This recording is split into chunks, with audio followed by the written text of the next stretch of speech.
बड़े चाव से धर्मेंद्र ने और हेमा मालिनी ने अपनी बेटी ईशा देओल की शादी का कन्यादान किया था और इस बात को लेकर बहुत खुश थे कि पूरा परिवार अपने अपने फैमिली में स्टैब्लिश हो रहा है। लेकिन जब से उनकी तलाक की खबरें बाहर आई हैं, पूरा परिवार सदमे में है। खासतौर से सनी देओल के पिता धर्मेंद्र बहुत ज़्यादा सैड हैं। उन्होंने भरत तख्तानी को ईशा देओल को बुलाकर मनाया और कहा भी था कि आप इस फैसले पर पुराना गौर कीजिए, लेकिन दोनों नहीं माने। फाइनली डाइवोर्स हो गया। लेकिन इस पूरे मामले में उनकी मां हेमा मालिनी ने अभी तक कोई स्टेटमेंट नहीं दिया था, जो पब्लिक को मीडिया को बहुत अखर रही थी। बिकॉज अपने पॉलिटिकल स्टेटमेंट के जरिए वो बाहर घूम रही थी, प्लस कैंपेनिंग में बिजी थी। बिकॉज वो लोकसभा मेंबर है मथुरा से, ऐसे में वो राजनीतिक मामलों में काफ़ी बिजी रहती हैं। लेकिन अब पूरे मामले पर हेमा मालिनी की पूरी तरीके से रिएक्शन आ चुकी है।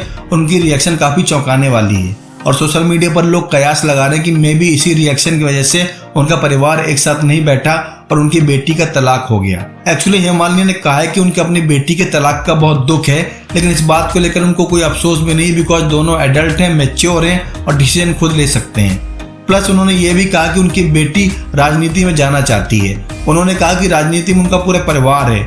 धर्मेंद्र ऑलरेडी लोकसभा मेंबर रह चुके हैं। इसके अलावा धर्मेंद्र के बेटे सनी देओल भी पंजाब के गुरदासपुर से हैं, प्लस वो खुद मथुरा से बिलोंग करती हैं। ऐसे में चाहती हैं उनकी बेटी ईशा देओल भी राजनीति में आए। हालांकि राजनीतिक इंटरेस्ट को लेकर वो अपनी छोटी बेटी का नाम नहीं लेती। उनके अकॉर्डिंग आहाना का पॉलिटिक्स में कोई इंटरेस्ट नहीं है, लेकिन ईशा देओल को राजनीति बहुत अच्छी लगती है, इसलिए ईशा देओल मेरे साथ हर वक्त रहती हैं। सोशल मीडिया पर लोग ये भी कह रहे हैं कि जब हर वक्त अपनी मां के साथ ईशा देओल रहेंगी, तब जाहिर सी बात है परिवार में उनके हस्बैंड, उनके इन लॉज इस बात पर माइंड करेंगे। Maybe this is the one of the reason कि परिवार अलग हो चुका है। बिकॉज जब भी एक पत्नी अपने ससुराल को छोड़कर मायके में ज्यादा बिजी रहती है, वो परिवार मोस्ट ऑफ द टाइम टूट जाता है। तो हेमा मालिनी का स्टेटमेंट कहीं ना कहीं इशारे करता है कि वो अपनी बेटी को, अपनी लीगेसी को आगे लेकर जाएंगी और पॉलिटिक्स में एंट्री कराकर अपने परिवार को मजबूत करेंगी। हालांकि अपने पॉलिटिकल कैरियर में हेमा मालिनी धर्मेंद्र को क्रेडिट देती हैं और कहती हैं कि उनकी वजह से राजनीति में आई हूँ।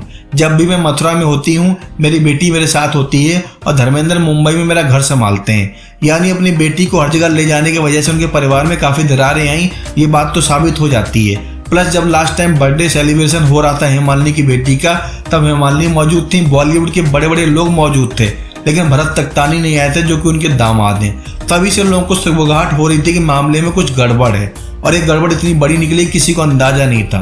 बहरहाल धर्मेंद्र हो, सनी देओल हो, बॉबी देओल हो, खुलकर तो मीडिया में इस पूरे मामले में स्टेटमेंट नहीं दे रहे हैं, लेकिन हेमा मालिनी ने सारे बता दिया है उनकी बेटी आज़ाद हो चुकी हैं और आगे चलकर राजनीति में उनकी लेगेसी को आगे लेकर जाएंगी।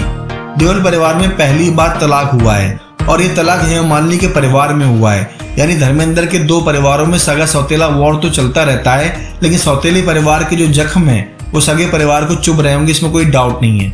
आपको क्या लगता है, हेमा मालिनी अपनी बेटी को लेकर जिस तरह पॉलिटिकल स्टेटमेंट दे रही हैं वो सही है, या फिर अपने परिवार को जोड़ने के लिए उनको एफर्ट लगाने चाहिए थे? प्लीज़ अपनी राय कमेंट बॉक्स में ज़रूर दीजिएगा।